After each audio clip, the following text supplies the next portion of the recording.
when there was the lockdown, we had to plead with various shipping lines to help us so that demurrage would be waived, particularly for the period of the lockdown. Thankfully, a lot of them heeded to our call and waived demurrage. Whatever cost that there is, even if it's 1 pesewa, it affects the bottom line of the importer or the exporter. And at the end of the day, it is passed on to us as consumers. We received a letter from the Ghana Institute of Freight Forwarders about a concern that they had with regards to the Ghana Standards Authority charges.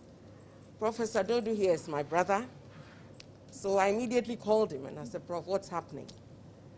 Earlier on last year, we met with him and the head of FDB and decided that by the virtue of the roles that we play, we need to work together to ensure that we streamline a lot of the things that happen.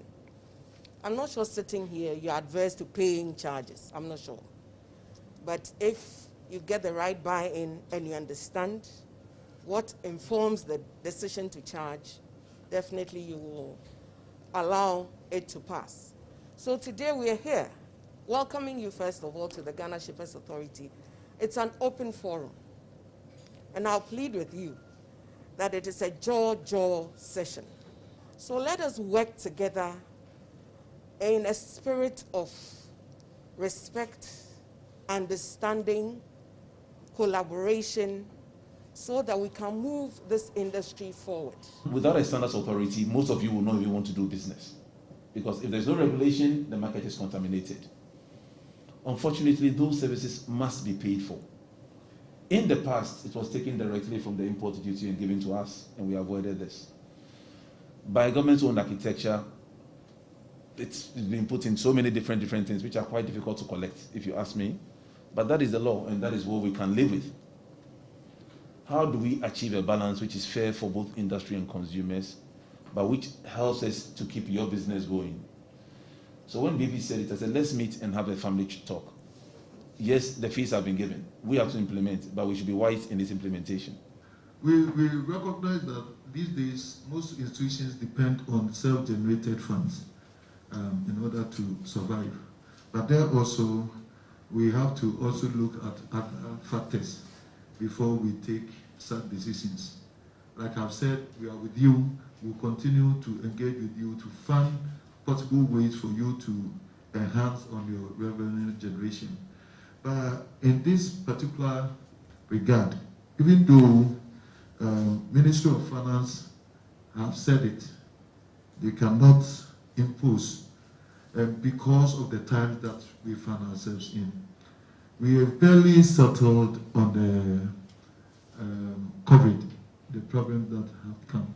Government is still subsidizing on some certain things. This is not the time to increase. When you look at some of the figures that where this original fees was given birth to the other one, solar panels, for instance, you brought it to 500, okay, which is good. If that was what we are discussing here, which is good. But in 2021, you got it to 2,000. So what do we aim to that? These are some of the explanations we expect you to give us. Then we judge you.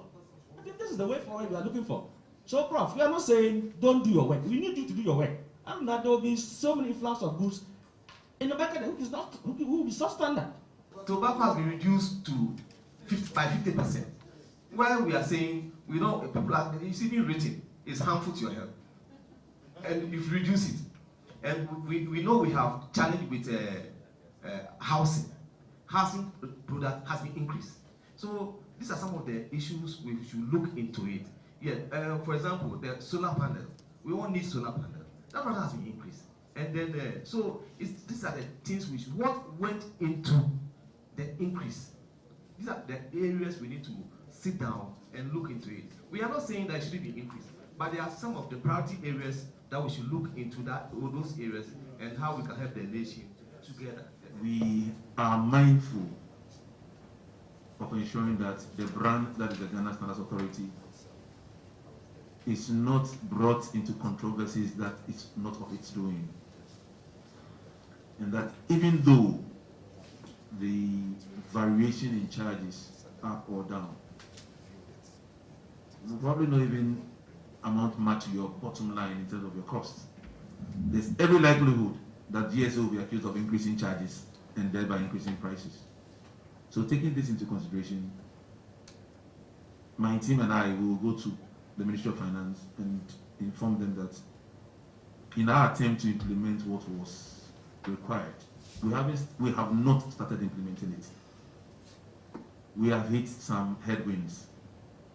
So we will be unable to follow the instruction as given, and until such time as we think it's appropriate. So basically nothing has changed in terms of GSA charges at the port.